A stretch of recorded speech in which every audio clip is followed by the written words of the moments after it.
Bonsoir à toutes et à tous, merci de préférer BB24. Voici le sommaire de ce 19h45.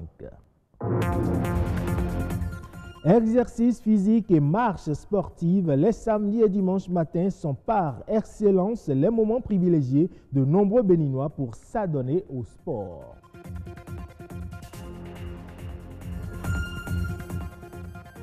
Le nettoyage des oreilles fait partie des principes en lien avec l'hygiène corporelle, mais ce geste facile peut entraîner des blessures parfois non négligeables.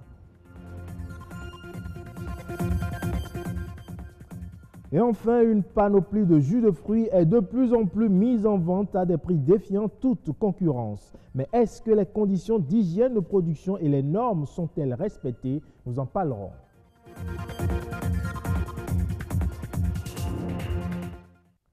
Exercice physique, musculation et marche sportive. Les week-ends matins sont devenus un moment privilégié de sport ou d'entretien pour plusieurs Béninois. Le constat est patent tous les samedis et dimanches au stade de l'Amitié Générale Mathieu Kérékou et sur bien évidemment d'autres espaces dédiés au sport de masse. Louis Koudobo et Patrick Adjagbodou sont allés à la rencontre de quelques sportifs de Cotonou. Le dimanche, si nous n'allons pas au sport, c'est comme si nous avons perdu quelque chose. C'est une activité physique qui devient une habitude dans l'agenda du week-end de plusieurs Béninois. Du footing à la musculation, en passant par la gymnastique, les amoureux du sport d'entretien sont de plus en plus nombreux à Cotonou.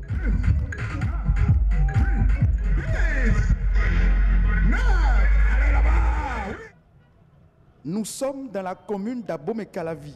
Ces hommes et femmes ont pris d'assaut la voie inter-État Ilan-Kondi-Cotonou pour remettre le corps et les muscles en état de bien-être. Sur fond de musique, ils ont parcouru 14 km de marche en 3 heures d'horloge. Nous avons aujourd'hui fait 14 km, Djekpota, PK14, PK14, Djekpota. Ça fait 7 km aller-retour.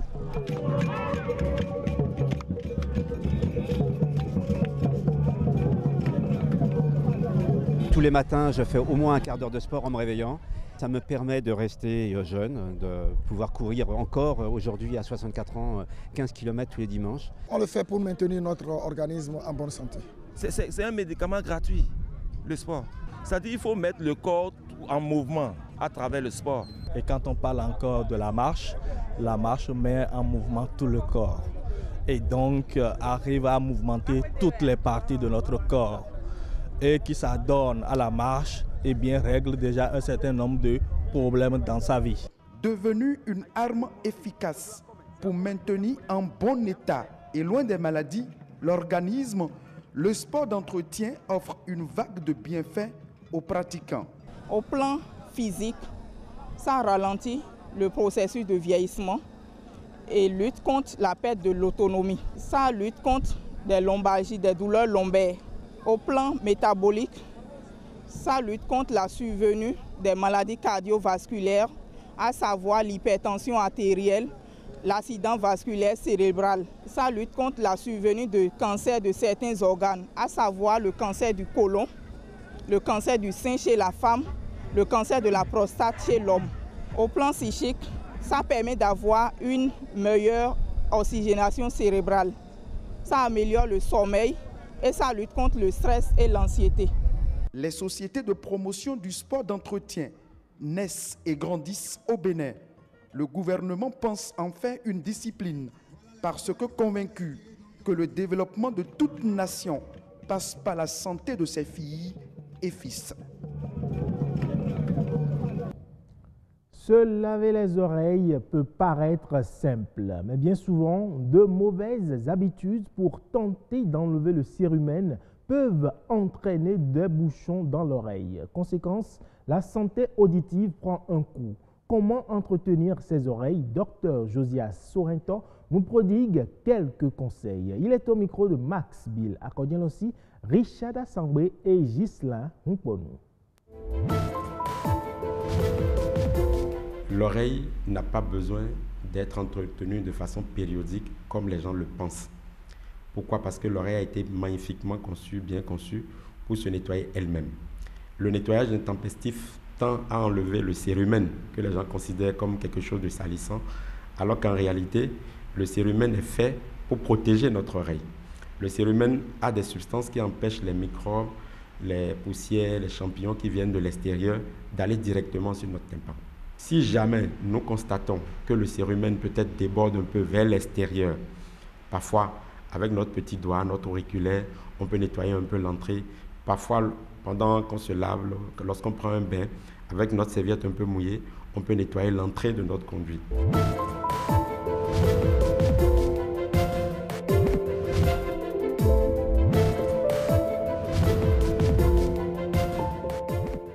Je vais d'abord insister sur le coton-tige, qui est l'instrument qu'on trouve dans toutes les maisons. C'est un instrument banni de nos maisons. Pourquoi? Parce que le coton-tige ne nettoie pas les oreilles. Le coton-tige enfonce davantage les déchets à l'intérieur de l'oreille. Et c'est d'ailleurs pour ça qu'on voit des gens qui se nettoient tout le temps les oreilles et qui viennent en consultation, ils ont les oreilles très sales, alors qu'il y a des gens qui ne se nettoient jamais les oreilles et qui ont des oreilles propres. Lorsque vous mettez de l'eau ou des produits chimiques dans votre oreille, vous ne savez pas si votre tympan est intact ou si votre tympan est ouvert. Si le tympan est ouvert, vous envoyez directement ces produits à l'intérieur de votre oreille. Ça peut vous créer une infection chronique, ça peut vous créer une surdité.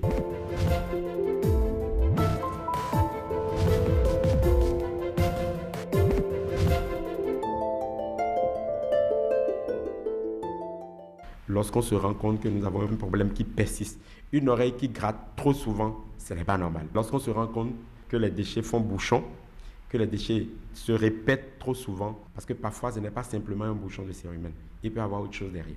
Que vous n'entendez pas bien, que l'oreille coule, autant de choses qui devraient nous amener chez un médecin.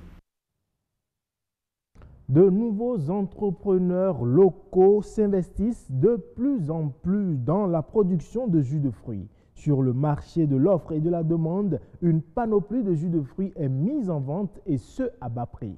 Mais si les conditions d'hygiène de production de ces jus demeurent encore une équation difficile à résoudre, le respect des normes de conditionnement et de mise en bouteille suscite également interrogation. Marcel Gbatoro pour plus de précisions. L'industrie agroalimentaire représente de nos jours une source très importante de revenus dans le système alimentaire de notre pays. Aujourd'hui, nombreux sont ces jus de fruits que l'on retrouve sur le marché de consommation.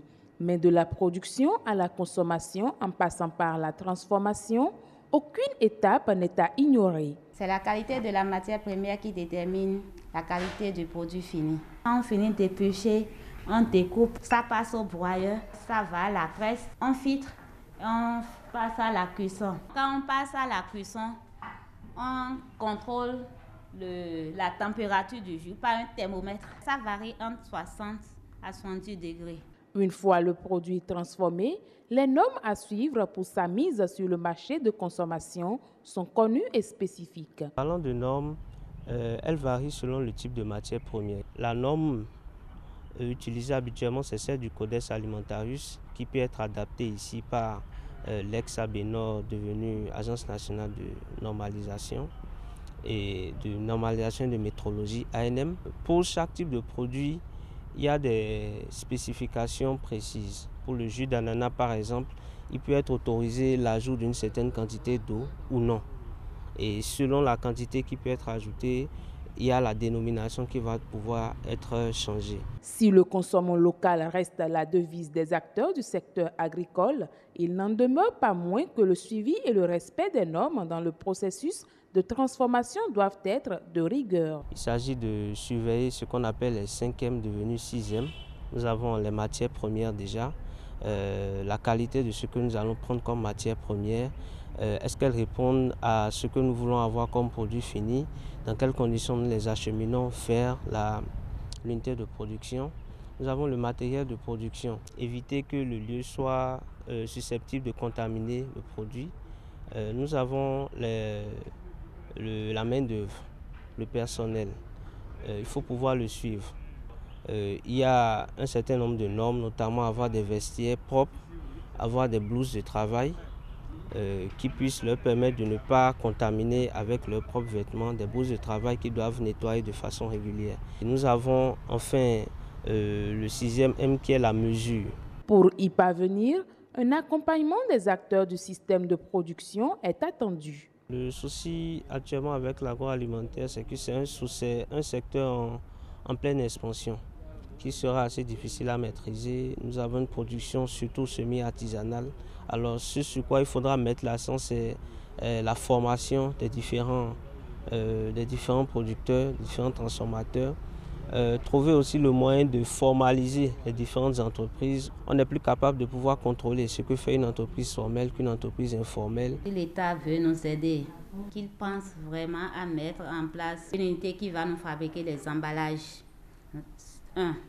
Deuxièmement, il faudrait que le coût des analyses au laboratoire soit diminué. L'État n'a qu'à penser aussi à accompagner les entreprises qui sont déjà sur place. Produire des aliments de bonne qualité pour une sécurité alimentaire saine des consommateurs serait un atout pour le développement de l'agrobusiness au Bénin.